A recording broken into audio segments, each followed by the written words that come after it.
Welcome, and thank you for joining for another whiskey review. Today, we're going to take a look at the Longrow 18. 2012 release, Dustin. So this is an old bottling, which means what are we taking that back to? Early 90s, 94, something like that? Yeah, we're going way back. Going way back. So 2012 release of Longrow 18, assuming the youngest whiskeys in here are just 18 years old. Dustin, a bottle, you've had this one for a while, haven't you? Oh yeah, this is actually the first 18 I bought. This wasn't, Oh really? Yeah, this wasn't me like going and seeking out a old bottle. It's been that long since you purchased it? Buddy. Try to get you more, got you less. You're like just pouring my whiskey out. I can't replace this one. Yeah, so in fact, a little secret for you guys, if you are ever buying one of these older ones, it's not a laser code. It's actually the front label. You can actually see through the back. See oh, yeah. Yeah. 12/155. 155. So that was, from what I've been told, that means it was bottled the 155th day of the year in 2012. All right, Dustin. Natural color. Yep. Unchill filtered. 46% ABV. I tell you what, it's dark, buddy. It's pretty close to the color of the new ones, but I think this is a twinge darker, if I'm not mistaken. I think it's darker than the average. This is, I believe, 100% ex-sherry butts. I believe, today we're seeing mixes. I know the one you've got over there on the shelf, I think, is actually darker. But in general, or you've got the Springbank 18. Mm-hmm. We don't get Longrow 18s anymore around here. No, I'm not telling you right. I have not seen one since 2019 on the shelf. Whew, that's dirty and sherried. Dirty old shoe sherry. Yeah, these older Springbanks and Longrows were really dirty. The casks they used were just dirty. That's so dirty, but I love it. I mean, it's jeez, it's funky. I mean, it's almost like overripe fruits, but then there's also like some stuff that's turning. Yeah, It's starting to turn to wine, boys. Yeah. Little vegetal note. Yeah, there is a vegetal note here for sure. I'm just looking at my Jordan collection that I haven't got out of the box in 4 years. There is a leather gym shoe in box for many years smell to this. I can see that. Like not the inside of the shoe, but just like, the outside of the leather when you got to keep it in the box for too long. Woo. Yeah, it's initially a little funky. So if you like that and vegetal and smoke and a little bit of coal. You're right, good call out on the coal note there. It's definitely here. A little bit of London fog, if you will. That's a great name. I have a jack in there in London fog. A little bit of forest fires are destroying America. Thanks, Canada. Yeah. It smells a little bit like last week. Yeah.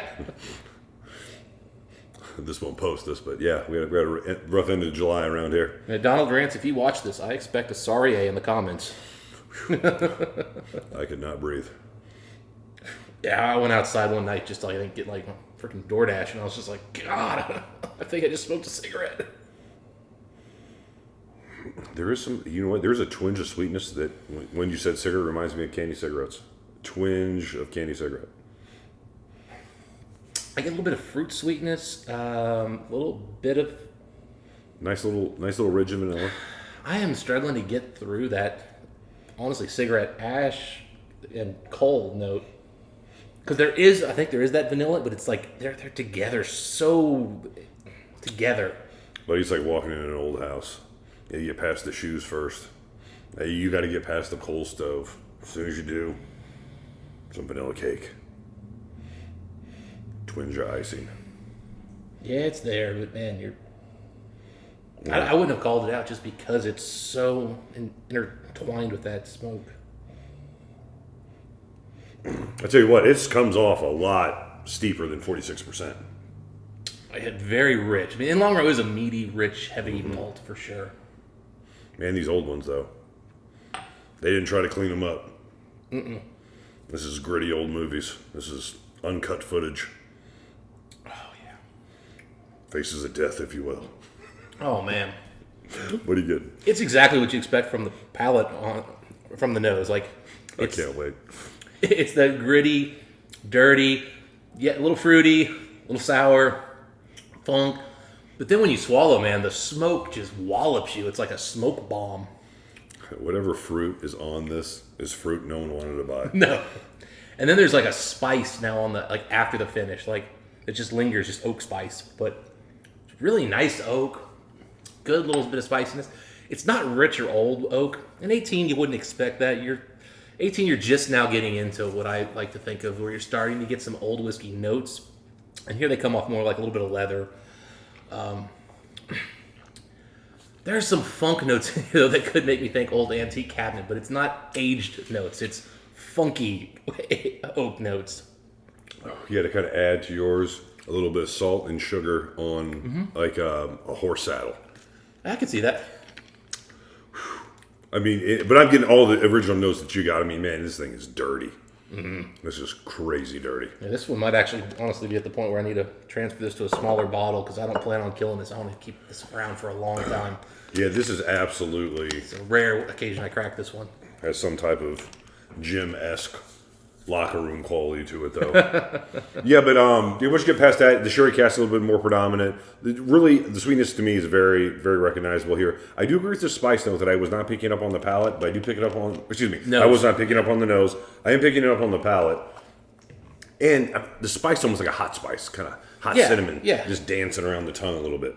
Just something that somebody can just, throw on your meal just to give you a little touch, but it's not overpowering. It's insubstantial enough that it wasn't a strong spice like cinnamon. It'd be easy to miss. That's what I mean by just flakes. It's just dancing. It's like a mist or rain. I mean, somebody literally just like threw a little pinch just to kind of give you something else. But here at the end, you can tell that lingers a sherry cask.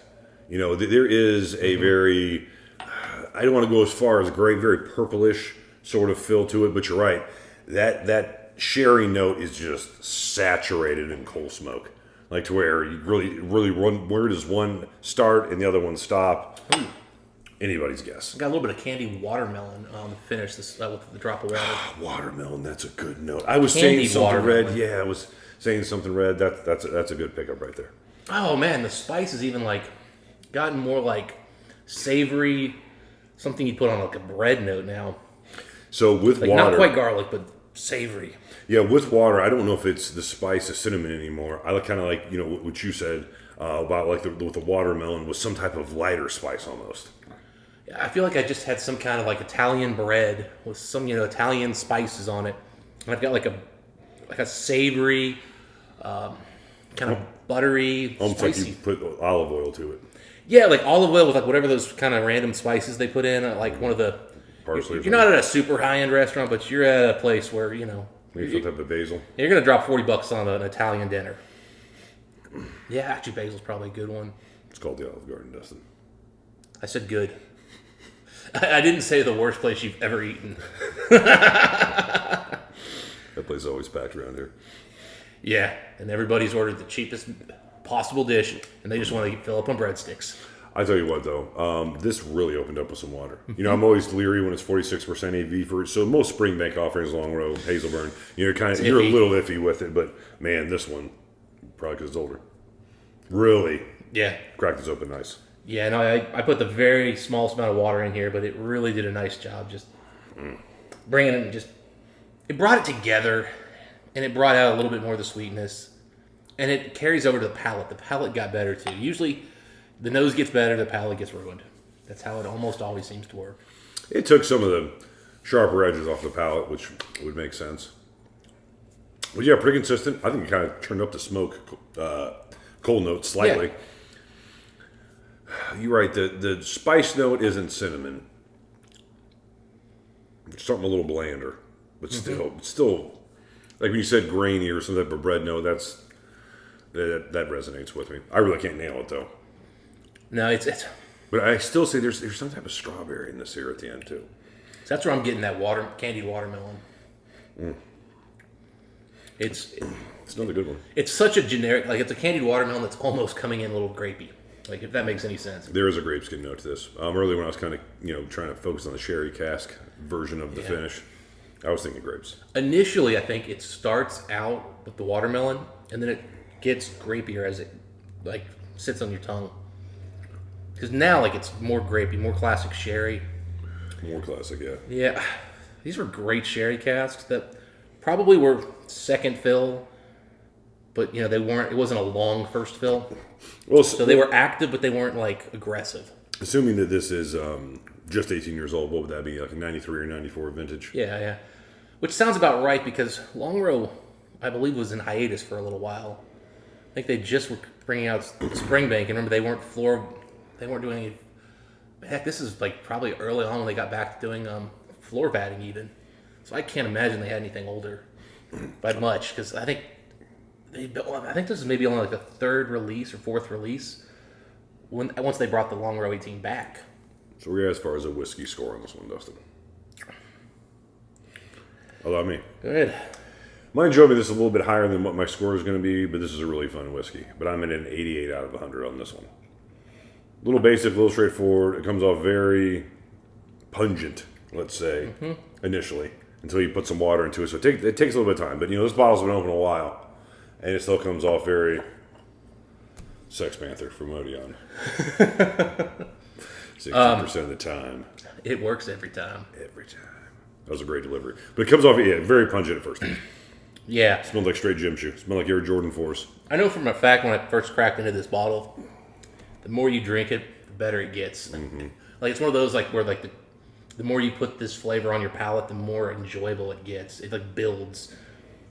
So I'm gonna go. I was actually at an 88, and now I'm just trying to be a contrarian to Mike here. I'm gonna push it to an 89 because I really love the finish.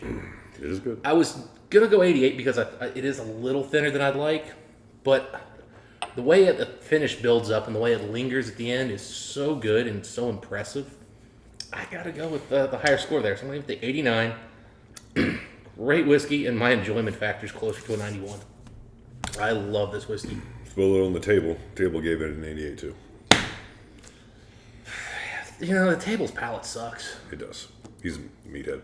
Anyway, those are our thoughts on the whiskey. If you guys had a chance to try this one, or any Longrow, 18 for that matter, let us know what you guys think. How does it compare to the new ones?